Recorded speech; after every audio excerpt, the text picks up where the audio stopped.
Hey guys, it's Rachel and today I'm here to do my pregnancy update. I'm here to explain everything that happened within the 36th week of pregnancy. Now I did turn 37 weeks on Wednesday and something big happened within the 37th week, so I'll be mentioning that. Pretty much this video is going to be information overload. I have so much to explain to you guys, it's not even funny. I do want to thank you all for the thoughts, the concerns, the prayers. It meant so much to me. I'm just going through so much right now, so I do apologize for the way that I look. I couldn't even try to look my best if I wanted to because I'm feeling like crap, and I'll explain more within the video. And I do apologize for the lighting. This apartment just has really bad lighting in general. Like, there's not really that much windows, but like I said, I just have so much information to just load on you, so I'm just gonna go ahead and dive right in. So pretty much in the last video you guys saw that I was in a hospital and I was really thinking that I was gonna have an induction. That was actually my second time being in the hospital, but I'm gonna go ahead and just explain everything that went on. So I want to say in one of my pregnancy updates, I'm not sure exactly which one, I mentioned that I was starting to feel sick a lot, and I just assumed that it was late morning sickness. You know, I just happened to develop it late, and I was feeling nauseous pretty much every day at some point throughout the day, queasy, sometimes I throw up, and so I wasn't putting on a lot of weight. And again, I just linked it to me having late morning sickness. Well, on July 2nd in particular, it was a Saturday, I felt the sickest I've ever felt probably in my entire life. I'm not even trying to exaggerate. Like, it was beyond pregnancy stuff. It was really, really bad. I woke up with a migraine, and I woke up immediately having the runs. I want to say that day alone I pooped about 10 times. It was that intense. Also, I had the migraine, back pain, very swollen feet, and I just felt super duper nauseous. Like, any little move that I were to make, I felt like I was gonna puke, and I did throw up that day. So it was very, very, very bad. It was very intense. I didn't know what was going on with me, and the worst part was I was actually home alone, and so, you know, I just tried to rest it off, but it wasn't going away. And so I ended up doing research, and a lot of women were saying that they dealt with it when labor was coming near. So I thought, you know, that has to be it, because for the most part this whole pregnancy I've pretty much been healthy, so I didn't really, you know, think anything of it. Just went on about my life and my day. Next day comes, I still feel sick, not as bad as the, you know, the first day, of course. My best friend came to visit that day, super excited, and that night we ended up double dating and going to the movies, which is where everything pretty much unraveled. Went to the movies. During the movie I lost feeling in both my feet. I'm talking like beyond numbness. I lost legit feeling in my feet. Like, it felt like, I don't even know how to describe it. It did feel numb, but it was beyond numb. It just felt like I couldn't feel anything. Like, it just, all the feeling left. And, you know, I nudged DJ during the movie and I said, can you feel my feet and let me know how it feels? You know, I knew it was swollen because my feet are always swollen. And I will say within the 36th week, which was something else, within the 36th week, my feet were swollen every single day. Now, prior to the 36th week, I would have swollen feet if I stood on them too long, or if, you know, they weren't elevated for, you know, a period of time, something like that. But for the most part, the swelling will come off and on, you know. But within the 36th week, they were swollen every day. I woke up with them swollen. I went to bed with them swollen. Even if they were elevated, they were swollen. And so, again, I just linked it to being a normal pregnancy symptom. Didn't really think too much of it. So, when I asked DJ to touch it, I knew they were swollen. But because I lost feeling, I wanted to know, like, if they felt bigger than normal. So, when he touched them, he actually did gasp, because he was like, what the hell? Like, this is the biggest I've ever felt your feet. Like, I can't even, like, hold it with two hands. So thank goodness the movie was towards the end. As soon as we walked out the movie theater, my shoes could not fit me anymore. I actually wore sandals to the movies. My feet could not fit inside the sandals. I pretty much had to walk barefoot, and it was weird walking on them because, again, I lost all feeling. And I want to say around this time it was like 10:30ish, and I want to say it was like around 10:30, and I was kind of contemplating contacting my midwife about this, because, you know, she did tell me to contact her at any time throughout the day if I felt like it was an emergency. Call her, you know, her phone is loud, she will hear it, no matter if she's sleeping, she will wake up. and if it's an emergency, notify her ASAP. But she did say if I thought I could wait till the morning, not to call her or text her past, I want to say like 10:30ish, or maybe it was 11 o'clock, one of those times. I think 10:30, just because, you know, she delivers babies a lot, so her sleep is very inconsistent. So I was, you know, contemplating, like, is this something serious? Should I, you know, should I really contact her about this? But because I got a migraine instantly, that made me say, you know what, let me contact her, because I have a really bad headache, and then my feet, I lost feeling. So ended up letting her know what was going on. She immediately tells me to go to the hospital. She's like, Rachel, do not hold off. I call the hospital, I notify them that you're coming in, you can have pre-induced hypertension. And I'm like, ugh, great. I shouldn't have told her, you know, because I really don't want to go to the hospital tonight. I know that's a horrible way of thinking, but that's what I was thinking, because, you know, my best friend was in town. I just wanted to spend time with her. You know, I didn't really want to go to the hospital. Who does? So, you know, I'm like, oh, I have to go to the hospital, but it's going to be a quick thing, I'm sure. I'm sure I'm fine. I'm sure this is just normal. And I'm going to the hospital. They do the natural procedure, you know, checking my urine, getting my blood pressure. Well, they checked my urine. There was protein in my urine, and there was also blood in my urine. Okay, they checked my blood pressure. My blood pressure was immensely high. I hope that I even used that term correctly, but it was very high. And if you don't know much about blood pressure, under 122 is considered normal. I was 155, and I actually skyrocketed to 160 at one point, to where the machine was beeping. So it was very, very high. It threw me off. I was so shocked, because the entire pregnancy I've had normal blood pressure. Now, remember in the last video I told you guys that I went to my midwife appointment, and I, you know, that's when I got checked to see if I was dilated, and I told you guys that there was protein in my urine, and my midwife just assumed that it was because I was dehydrated. She also mentioned that my blood pressure was higher than normal, but it wasn't that high. It was like 129, but, you know, still high for me, because the entire pregnancy my blood pressure was low.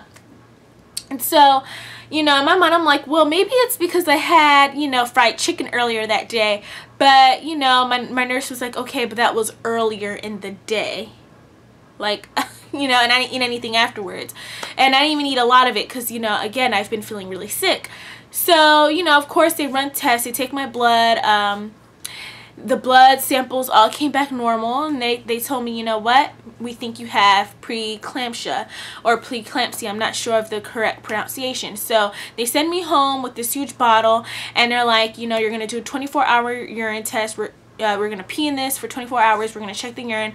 We're going to see what's going on with you. You're going to come back on the 5th, or the 4th or the 5th, one of those days, and we're going to see what's going on.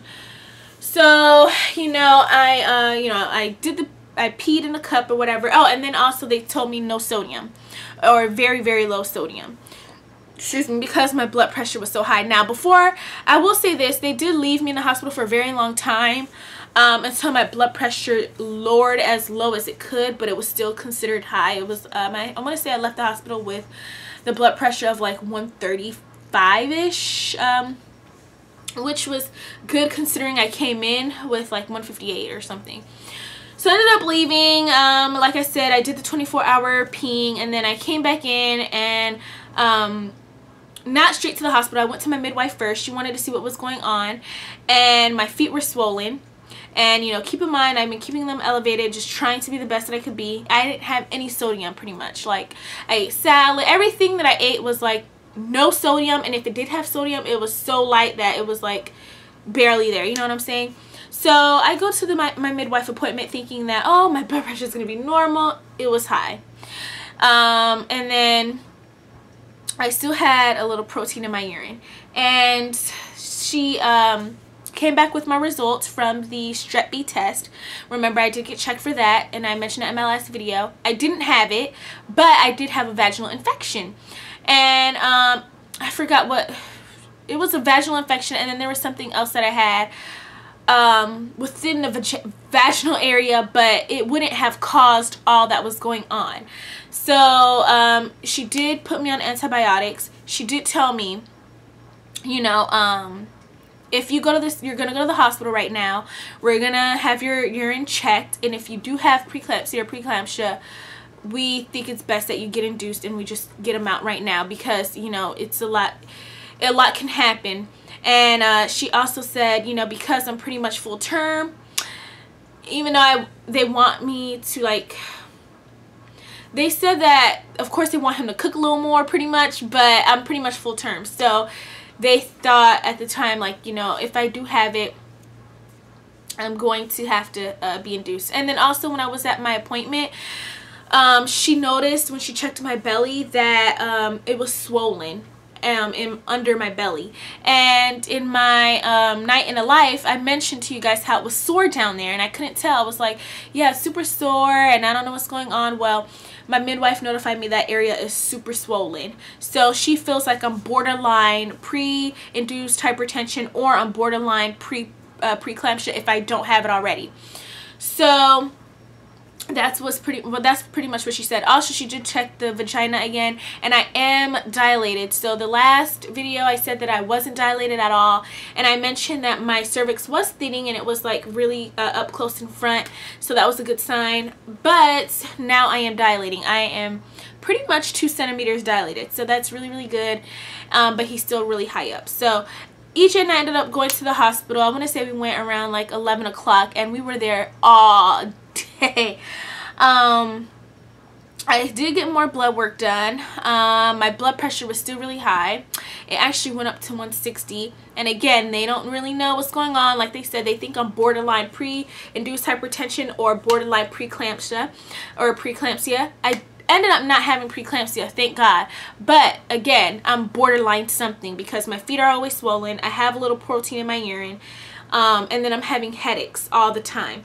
So I'm going to the doctor essentially twice a week now rather than once a week, because I'm considered high risk, and they want to make sure if, you know, any slight changes, they pretty much take him out. So at this point, what they've said to me is, if I, you know, I'm going to keep going to the doctor, everything, they put me on a strict diet, like no sodium, or low sodium I should say, to keep the blood pressure as low as possible, although I just have high blood pressure. Nothing's going to stop me from having high blood pressure as of right now. But pretty much they're keeping a close eye on me. And I could pretty much have him come out at any moment. Either I go to the because anything can change, and because I'm so high risk, and it literally just came on all of a sudden, and they're worried, you know, because I have a swollen underbelly. My feet are, you know, are always swollen. So it is a concern, and it does worry me. I try not to get emotional as to talk about it, but it does worry me because I want a natural labor, but you know, it may not happen. I may have to have a C-section, or I may have to have the induction, depending on what happens whenever I go to these appointments. So you know, every time I go, it could be something pretty much. Now everything that's all that happened. Now I'm going to talk about what happened within the 37th week yesterday in specifics. Like I said, I turned 37 weeks on Wednesday, and I'll still be making a 37th week update, but I wanted to let you guys know that I did lose my mucus plug. EJ and I went to the library because we had to print out a few documents and stuff like that, and as I was sitting on the chair, I felt as though I peed on myself. So I'm like, oh, maybe it's the vaginal infection causing this, you know, like discharge, even though for the most part I never feel my discharge coming out. I know that's really TMI, but like I never really feel it coming out. So yeah, it felt like I peed on myself, and you know, I didn't think it was like my water breaking or anything, because from what I've heard, it would feel like a gush or something, but you know, I don't know. So I went to the bathroom, and it was like snot all over my underwear. So I was like, is this my mucus plug? I couldn't tell because I thought like your mucus plug had to have blood in it. So I did ask my midwife because I was super curious, and she told me that it was the mucus plug. It didn't have to have blood in it, and I'm still losing it till this day. Like every time I go to the bathroom, it's like it's coming out. So she told me that because I lost my mucus plug, it's just a sign that labor is near most of the time, for me in particular, she thinks, and I could go into labor at any time. It could take days, weeks, you know, but I am dilated. My cervix is pretty much thin and like soft, and now I lost my mucus plug. So I do think that I'm gonna go into labor naturally. However, he's so high up, I don't know. You know, it's just all up in the air. So that's really, really exciting. And then today in particular, I had a really bad headache, or I'm actually experiencing a bad headache right now. So of course, you know, I got really concerned because my headaches are bad, but I think from the diet of low sodium, it hasn't been like that bad, but like today it was really bad, or right now it's really bad. So I went to Publix to see what my blood pressure was, just to check, and it's 135. So it's high, but it's not as high as it was like in the 150s. So I've just been drinking this beet juice. It's berry beet. My mom told me to drink pure beet juice and it lowers blood pressure or keeps it low. But I honestly just don't have energy to like cut the beets. I know that sounds really bad. I just, you guys, I don't have energy anymore. I'm tired. I'm tired right now. I lost energy. It's exhausting at this point, being pregnant, and you know, I'm just always uncomfortable, and it's just a lot going on, and it's just, I don't know, just trying to keep a positive outlook on everything. But that is pretty much everything that's gone on with me. I do have a midwife appointment tomorrow, Friday. If anything changes, I'll definitely update you guys. But thank you all so much for watching this video. I'm gonna go ahead and show you my belly. So I'm just gonna turn the camera around and show y'all what I'm looking like. So this is what I'm looking like from the front and the sides. And here's baby.